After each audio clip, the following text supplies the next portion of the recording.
اصطلاح بتایا میں نے آپ کو، پھر میں نے آپ کو کہا کہ غلط العام اور غلط العوام کا میں نے آپ کو فرق بتایا۔ اس کے بعد ہم آتے ہیں کہ فی البدی کا کیا مطلب ہے۔ فی البدی یعنی فوراً شعر کو موزوں کر لینا، فی البدی شعر کہنا۔ اس میں ہمارے راغب مراد آبادی صاحب کو ید طولہ حاصل تھا، اور وہ فی البدی شعر کہنے والوں میں صف اول کے شعراء میں شامل ہوتے ہیں، بلکہ صف اول کے شعراء میں آج بھی شامل ہیں۔ شعر کہنا، فی البدی شعر کہنا یہ ہوتا ہے کہ آپ نے فوراً ایک ایسا شعر کہہ دیا کہ آپ کو سوچنے اور سمجھنے کی ضرورت نہیں پڑی، بلکہ موقع کی مناسبت سے آپ نے فوراً ہی ایک شعر موزوں کہہ دیا، یعنی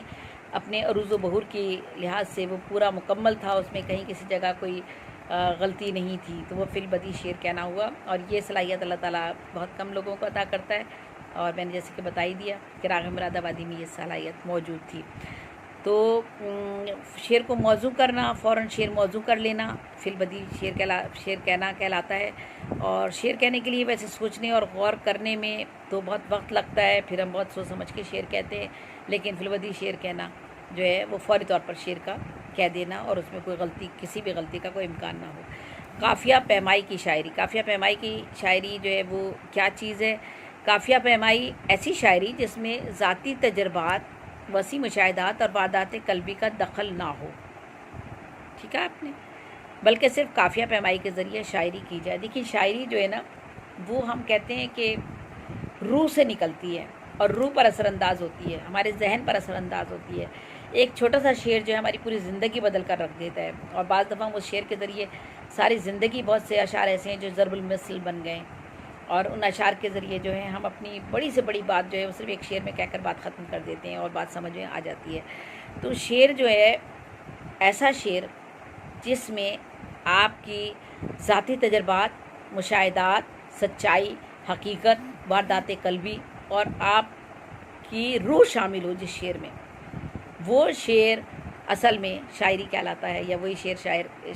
شاعری کے معیار پر پورا اترتا ہے۔ لیکن اگر یہ سب چیزیں، ان سب چیزوں سے عاری ہو وہ شعر، تو اسے ہم صرف قافیہ پیمائی کہتے ہیں۔ یعنی اگر ہمیں کسی کو کہنا ہو کہ بھائی ٹھیک ہے کلام تو اچھا ہے، کلام ٹھیک ہے شاعر ہے، مگر قافیہ پیمائی کی ہوئی ہے، قافیہ پیمائی کی ہوئی ہے، یعنی اس میں اس نے روح نہیں ڈالی، اس شعر میں حقیقت سے قریب تر یہ شعر نہیں ہے، سچائی پہ مبنی نہیں ہے، یہ شعر کسی کے احساسات اور جذبات اور روح سے نہیں نکلا ہوا، اس میں اس کی سوچ اور فکر جو ہے وہ گہری نہیں ہے۔ یعنی قافیہ پیمائی صرف اس نے کی ہے، قافیہ باندھ لیا، وزن میں بھی کہہ لیا، سب کچھ کہہ لیا، لیکن شعر میں خوبصورتی نہیں ہے، حسن نہیں ہے، جان نہیں ہے، زندگی نہیں ہے، توانائی نہیں ہے، تو یہ ہوا قافیہ پیمائی۔ تو قافیہ پیمائی جو ہے وہ مناسب نہیں ہوتی ہے، ہونا ضروری یہی چاہیے کہ شعر ایسا کہا جائے یا ایسا شعر ہو جو آپ کی زندگیوں کی عکاسی کر سکے، تو اسے ہم کہتے ہیں قافیہ پیمائی۔ اچھا، اسی طرح سے توارد، توارد کیا چیز ہے؟ توارد جو ہے نا، ایک سے زائد شاعروں کے کلام میں ایک ہی مضمون یا کسی شعر میں کوئی مصرع یا خیال معمولی سی تبدیلی کے ساتھ نظم کر دیا گیا ہو۔ یہ ہمیں بار بار یہ بات سننے کو ملتی ہے، اس نے میرا شعر چرا لیا، اس نے میرا خیال چرا لیا، اس نے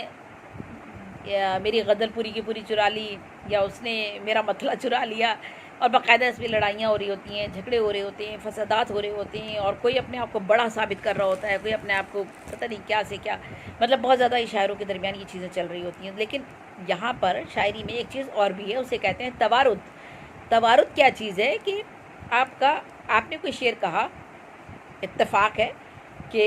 خاص طور پہ یہ جب طرح غزلیں کہی جاتی ہیں اس وقت تو یہ بہت زیادہ چیز عام ہو جاتی ہے، کامن ہوتی ہے، کہ جب آپ طرح غزل کہہ رہے ہوتے ہیں ایک مصرع طرح آپ کو دیا گیا ہوتا ہے، اس مصرع طرح میں آپ نے ردیف قافیے کی وہی پابندی کرنی پڑتی ہے، اسی طرح کے ردیف قافیے آپ لاتے ہیں جو دوسرے سارے شعراء لے کر آ رہے ہوتے ہیں، کچھ مختلف بھی ہوتے ہیں، لیکن نارملی تو ہمیں وہی ردیف قافیہ استعمال کرنا پڑتا ہے اپنی طرح غزل میں۔ تو اس وقت ایسا ہوتا ہے کہ جب آپ وہی ردیف قافیہ استعمال کر رہے ہوتے ہیں تو اس خیال کی پابندی کے لیے، یعنی اس خیال اور فکر کو اس بحر اور اوزان کی پابندی میں لانے کے لیے آپ کو وہی خیال اور وہی فکر باندھنی پڑ جاتی ہے جو دوسرے شاعر نے بھی باندھی ہوئی ہوتی ہے۔ تو بعض دفعہ بالکل خیال اور فکر آپ کا مل جاتا ہے اس مشاعرے میں، تو اس کو ہم توارد کہتے ہیں۔ اسے ہم چوری نہیں کہیں گے، اسے ہم نقل نہیں کہیں گے، اسے ہم کاپی نہیں کہیں گے، اسے ہم کسی کو چور نہیں کہیں گے، لیکن آج کل یہ بہت ساری چیزیں چل رہی ہیں ہمارے درمیان میں، لیکن ایسا نہیں ہوتا بلکہ توارد ہوتا ہے، یعنی ایک سے زائد شاعروں کے کلام میں ایک ہی مضمون یا کسی بھی اس کے شعر میں یا مصرے میں یا خیال معمولی سی تبدیلی کے ساتھ نظم کر دیا جاتا ہے، معمولی سی تبدیلی ہوتی ہے، زیادہ فرق نہیں ہوتا، اور وہ اسے نظم میں اسے وہ شاعر اپنے نظم کر لیتا ہے، لکھ لیتا ہے اسے اسی طریقے سے، تو وہ توارد کہلائے گا، اسے چوری نہیں کہیں گے، ٹھیک ہے؟ تو یہ ہو جاتا ہے اکثر، تو یہ بھی ہمارے ظرف اتنے بڑے ہونے چاہیے کہ ہم تھوڑا سا اس بات کا خیال رکھیں۔ پھر میں یہاں مختصر سا کرتی ہوں اور اس کے بعد پھر ہم آگے کی